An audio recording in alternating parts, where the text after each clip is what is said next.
26க்கு NDA ஆட்சி தமிழ்நாட்டில் அப்படின்னாரு. நல்லா கவனிங்க. அதிமுக என்டிஏன்னு வச்சுக்கிட்டு என்டிஏ ஆட்சி தான் தமிழ்நாட்டில் அப்படின்றாரு. ஸோ அந்த இதுதான் இவர் உறுதிப்படுத்தவே இல்லை.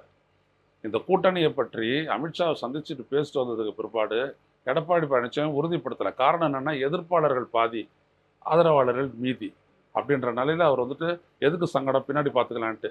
இப்போ இவர் வர்றது, உனக்கு என்ன சங்கடம், அறிவிக்கிறதுல என்ன சங்கடம், அறிவிச்சா தானே நம்ம செயல்பட முடியும் அப்படின்னு சொல்லிட்டு இவர் அழுத்துவார். அதுக்கு அமித்ஷா சொல்லக்கூடிய பதிலை பொறுத்து நாளைக்கு அறிவிப்பு வெளியிடப்படலாம். இல்லை, அவங்கெல்லாம் வர்றது ஒரு திட்டமிட்டு தாங்க வருவாங்க. எல்லாம் 75% பாசிபிலிட்டியை தெரிஞ்சுக்கிட்டு தான் அதை 100% மாற்றுறதுக்கு தான் அவர் வருவார். அவர் ஸோ அதுக்கு தான் அவர் வந்திருக்கிறாரு. இந்த உட்கட்சி பிரச்சனை இல்லை, தலைவர் தேர்தலோட சம்மந்தம் இல்லைன்னா சம்மந்தம் இருக்குன்னு அர்த்தம். எல்லாத்தையும் ஸ்மூத்தாக முடிச்சுட்டு தான் அவங்க பண்ணுவாங்க. அதனால் இதில் இருவேறுபட்ட கருத்துக்களே கிடையாது. அவர் வந்தது இங்கே கூட்டணிக்காகத்தான், உட்கட்சி தலைவரை முடிவெடுக்கிறதுக்கு தான். ஆனால் சொன்ன மாதிரி 12 ஒரு தேர்தல்ன்ற மாதிரி ஒரு ஏமாத்து பண்ணுவாங்க இல்லையா?